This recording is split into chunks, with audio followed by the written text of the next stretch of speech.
மியூசிக்ன்றது வந்து it's become like ஒரு part timer.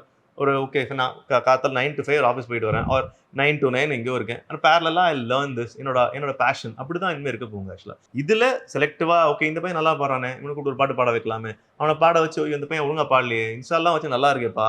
அதெல்லாம் நல்லா பயங்கர அவனுக்கு ஃபாலோவர்ஸ் இருக்காங்க. ஆனா நேர்ல வச்சு இப்படிதான் இருக்கு.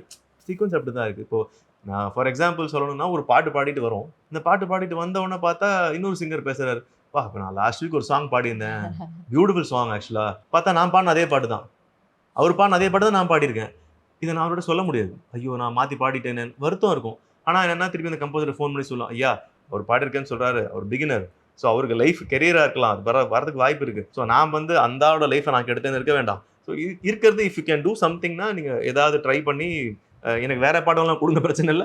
பட் அந்த அந்த பையன் அவன் ரொம்ப ஒரு என்ன சொல்றது? ரொம்ப ஆசையோட அவன் பண்ணியிருப்பான் அந்த விஷயத்த. ஸோ அந்த அந்த மனசு வருத்தம் எனக்கு வேண்டாம். ஸோ அதனால வந்து வேற நல்ல பாட்டு இருந்தா குடுங்க. இல்ல அந்த பையன் பாட்டே வச்சிருங்கன்னு சொல்லிட்டு நான் பணத்தெல்லாம் ரிட்டர்ன் பண்ணியிருக்கேன். நான் ஆமா. ஏன்னா எனக்கு வந்து uh not just money that counts. என்ன பொறுத்தவரைக்கும் இன்னொருத்தர் நம்ம பார்க்கறச்சே வந்து இப்ப நான் சந்துருவ பார்க்குறேன்.